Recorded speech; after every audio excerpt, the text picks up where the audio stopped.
सरिता, क्या बात है? आजकल तुम कुछ बदली बदली सी लग रही हो। पहले की तरह बात भी नहीं करती। मिलने की बात करो तो बहाने बनाती हो। फ़ोन करो तो ठीक से बात भी नहीं करती। कहीं हमारे बीच कोई और तो नहीं आ गया? संतोष ने अपनी प्रेमिका सरिता से शिकायत लहजे में कहा। तो सरिता ने जवाब दिया, नहीं, ऐसी कोई बात नहीं है। मेरे जीवन में तुम्हारे अलावा कोई और आ भी नहीं सकता।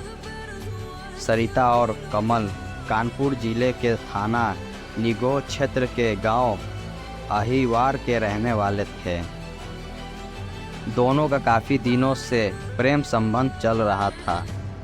सरिता, फिर भी मुझे लग रहा है कि तुम मुझसे कुछ छिपा रही हो। देखो, तुम्हें किसी से भी डरने की ज़रूरत नहीं है। कोई बात हो तो मुझे बताओ, हो सकता है मैं तुम्हारी कोई मदद कर सकूं। संतोष ने सरिता को भरोसा देते हुए कहा। संतोष, मैंने तुम्हें बताया नहीं, पर एक दिन हम दोनों को हमारे फूफा गंगा सागर ने देख लिया था, सरिता ने बताया। अच्छा, उन्होंने घर वालों को तो नहीं बताया? संतोष ने चिंतित होते हुए कहा। अभी तो उन्होंने नहीं बताया, पर बात छिपाने की कीमत मांग रहे हैं, सरिता ने बोली।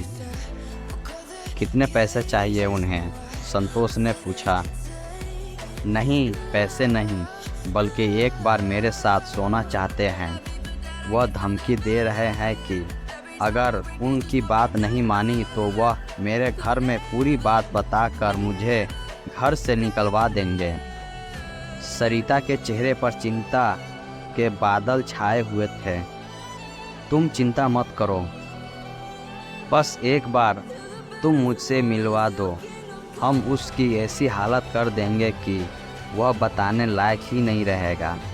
वह तुम्हारा सगा रिश्तेदार है, तो यह बात कहते उसे शर्म नहीं आई? सरिता को चिंता में देख संतोष गुस्से से भर गया। अरे नहीं, मारना नहीं है। ऐसा करने पर तो हम ही फंस जाएंगे। तो बात हम छिपाना चाह रहे हैं वही फेल हो जाएगी, सरिता ने संतोष को समझाते हुए कहा। पर जो बात मैं तुमसे नहीं कह पाया, वह उसने तुमसे कैसे कह दी? उसे कुछ तो शर्म आनी चाहिए थी। आखिर वह तुम्हारे सगे फूफा है, संतोष ने कहा। तुम्हारी बात सही है, मैं उनकी बेटी की तरह हूँ।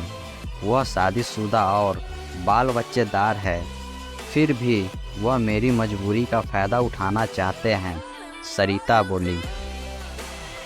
तुम चिंता मत करो, अगर वह फिर कोई बात करे तो बताना, हम उसे ठिकाने लगा देंगे, संतोष गुस्से में बोला। इसके बाद सरिता अपने घर आ गई, पर सरिता उसकी बात की चिंता होने लगी थी। 38 साल के गंगा सागर का अपना भरा पूरा परिवार था। वह कानपुर जिले के ही सरोजनी नगर थाने क्षेत्र रहीमाबाद के में रहता था। वह ठेकेदारी करता था। सरिता उसकी पत्नी रेखा के भाई की बेटी थी। उससे उम्र में 20 साल छोटी सरिता को एक दिन गंगा सागर ने संतोष के साथ घूमते देख लिया था। संतोष के साथ ही वह मोटरसाइकिल से अपने घर आई थी। यह देखकर गंगा सागर को लगा कि अगर सरिता को ब्लैकमेल किया जाए तो वह चुपचाप उसकी बात मान लेगी। चूँकि वह खुद ही ऐसी है, इसलिए यह बात किसी से बताई भी नहीं। गंगा सागर ने जब यह बात सरिता से कही तो वह सस्त रह गई। वह कुछ नहीं बोली। गंगा सागर ने सरिता से एक दिन फिर कहा, सरिता, तुम्हें मैं सोचने का मौका दे रहा हूँ। अगर तुमने मेरी बात नहीं मानी तो घर में तुम्हारे भंडा फोड़ दूँगा। तुम तो जानती हो कि तुम्हारे माँ बाप कितने गुस्से वाले हैं। मैं उनसे यह बात कहूँगा तो मेरी बात पर उन्हें पक्का यकीन हो जाएगा और बिना कुछ सोचे समझे ही वे तुम्हें घर से निकाल देंगे। सरिता को धमकी देकर गंगासागर चला गया। समस्या गंभीर होती जा रही थी। सरिता सोच रही थी कि हो सकता है उसके फूफा के मन से यह भूत उतर गया हो और दोबारा वह उससे यह बात न कहे। यह सोचकर वह चुप थी, पर गंगासागर यह बात भूला नहीं था। एक दिन सरिता के घर पहुंच गया। अकेला पाकर उससे सरिता से पूछा, सरिता, तुमने मेरे प्रस्ताव का क्या विचार किया? अभी तो कुछ समझ नहीं आ रहा था कि क्या करूं, लेकिन फूफा जी, आप मुझसे बहुत बड़े हैं। मैं आपके बच्चे की तरह हूँ, मुझ पर दया कीजिए। सरिता ने गंगासागर को समझाने की कोशिश की। इसमें बड़े छोटे जैसी कोई बात नहीं है। मैं अपनी बात पर अटिट हूँ। इतना समझ लो कि मेरी बात नहीं मानी तो भंडा फोड़ दूँगा। इसे पूरी धमकी मत समझना, आखिरी बार समझा रहा हूँ। गंगासागर की बात सुनकर सरिता कुछ नहीं बोली। उसे यकीन हो गया था कि वह मानने वाला नहीं है। सरिता ने यह बात संतोष को बताई। संतोष ने कहा, ठीक है, किसी दिन उसे बुला लो। इसके बाद सरिता और संतोष ने एक योजना बना ली कि अगर वह अब भी नहीं माना तो उसे सबक सिखा देंगे। दूसरी ओर गंगासागर पर तो किशोर सरिता से संबंध बनाने का भूत सवार था। सुबह होते ही उसका फ़ोन आ गया। फूफा जी का फ़ोन देखते ही सरिता समझ गई कि अब वह मानेगा नहीं। संतोष की योजना पर काम करने की सोचकर उसने फ़ोन रिसीव करते हुए कहा, फूफा जी, आप कल रात आइए। आप जैसा कहेंगे मैं करने को तैयार हूँ। सरिता इतनी जल्दी मान जाएगी, गंगासागर को यह उम्मीद नहीं थी। अगले दिन शाम को उसने सरिता को फ़ोन कर पूछा कि वह कहाँ मिलेगी। सरिता ने उसे मिलने की जगह बता दी। 15 जून 2020 को रात गंगासागर ने 8 बजे अपनी पत्नी को बताया कि पीपरखंड गांव में दोस्त के घर बर्थडे पार्टी है। अपने साथी ठेकेदार विपिन के साथ वह वहीं जा रहा है। गंगासागर रात 12 बजे तक भी घर नहीं लौटा तो पत्नी रेखा ने उसे फ़ोन किया, लेकिन उसका फ़ोन बंद था। रेखा ने सोचा कि हो सकता है ज़्यादा रात होने की वजह से वह वहीं रुक गए होंगे, सुबह आ जाएंगे। अगली सुबह किसी ने फ़ोन करके रेखा को बताया कि गंगासागर का 100 हरिपुर पटसा गांव के पास फार्म हाउस के नज़दीक पड़ा है। यह खबर मिलते ही वह मोहल्ले के लोगों के साथ वहां पहुंची तो वहां उसके पति की चाकू से गुदी लाश पड़ी थी। सूचना मिलने पर पुलिस भी वहां पहुंच गई। पुलिस ने जरूरी कार्रवाई करके लाश पोस्टमार्टम के लिए भेज दी और गंगासागर के पिता श्री कृष्ण यादव की तहरीर पर अज्ञात लोगों के खिलाफ मुकदमा दर्ज कर लिया। कुछ देर बाद पुलिस को सूचना मिली कि गंगासागर की लाल रंग की बाइक घटनास्थल से 30 किलोमीटर दूर असोहा थाना क्षेत्र के हावलिया गांव के पास सड़क किनारे एक गड्ढे में पड़ी है। पुलिस ने वह बरामद कर ली।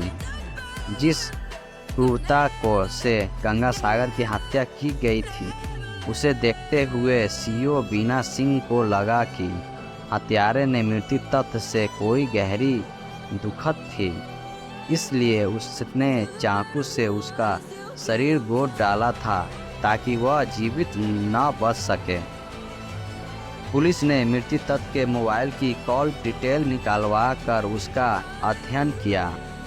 इसके अलावा पुलिस ने उसकी सहेलियों, साले पत्नी सहित कुछ साथी ठेकेदारों से भी बात की। एसएसआई राम सफल मिश्रा ने कॉल डिटेल खंगालनी शुरू की तो उसे में कुछ नंबर संदिग्ध लगे। कानपुर के एसपी कलानिधि नैथानी ने घटना के खुलासे के लिए एसपी क्राइम दिनेश कुमार सिंह के निर्देश में एक टीम का गठन किया, जिसमें थाना प्रभारी अजय कुमार, राजीव कुमार, चंद्रपाल सिंह राठौर, विशाल सिंह, सूरज सिंह, राजेश पांडे, जगसेना सोनकर और महिला सिपाही सुनीता को शामिल किया गया। कॉल डिटेल से पता चला कि घटना की रात गंगा सागर की सरिता संतोष और संतोष के दोस्त बबलू से बात हुई थी। पुलिस ने सरिता से पूछताछ शुरू की और उसे बताया, हमें सब पता है कि गंगा सागर की हत्या किसने की थी। तुम हमें सिर्फ यह बता दो कि आखिर उसकी हत्या करने की वजह क्या थी। सरिता सीधी सादी थी। वह पुलिस की घुर्की में आ गई और उसने स्वीकार कर लिया कि उसकी हत्या उसने अपने प्रेमिका के साथ मिलकर की थी। उसने बताया कि उसके फूफा गंगा सागर ने उसका जीना दुश्वार कर दिया था, जिसकी वजह से उसे यह कदम उठाना पड़ा। सरिता ने पुलिस को हत्या की पूरी कहानी बता दी। गंगा सागर की ब्लैकमेलिंग से परेशान सरिता ने उसे फार्म हाउस के पास मिलने को बुलाया था। वहाँ संतोष और उसका साथी बबलू पहले से मौजूद थे। गंगा सागर को लगा कि सरिता उसकी बात मानकर संपर्क के लिए तैयार है और वह रात 8 बजे फार्म हाउस के पीछे पहुंच गया। सरिता उसके साथ ही थी। गंगा सागर के मन में लड्डू फूट रहे थे। जैसे ही उसने सरिता से प्यार मोहब्बत भरी बात करनी शुरू की, वहाँ पहले से मौजूद संतोष ने अंधेरे का लाभ उठाकर उस पर लोहे की रॉड से हमला बोल दिया। गंगा सागर वहीं गिर गया तो चाकू से उसकी गर्दन पर कई वार किए। जब वह मर गया तो संतोष और बबलू ने खून से सने अपने कपड़े, चाकू और रॉड वहां से कुछ दूरी पर झाड़ के किनारे जमीन में दबा दिए। दोनों अपने कपड़े साथ लेकर आए थे। उन्हें पहनकर संतोष गंगा सागर की बाइक लेकर उतनाव की ओर भाग गया। बबलू सरिता को अपनी बाइक पर बैठाकर गांव ले आया और उसे उसके घर छोड़ दिया। संतोष ने गंगा सागर की बाइक भावलिया गांव के पास सड़क किनारे गड्ढे में डाल दी, जिससे लोग गुमराह हो जाए। पुलिस ने बड़ी तत्परता से केस की छानबीन की और हत्या का 4 दिन में ही खुलासा कर दिया। एसएसपी कलानिधि नैथानी और एसपी क्राइम दिनेश कुमार सिंह ने केस का खुलासा करने वाली पुलिस टीम की तारीफ की।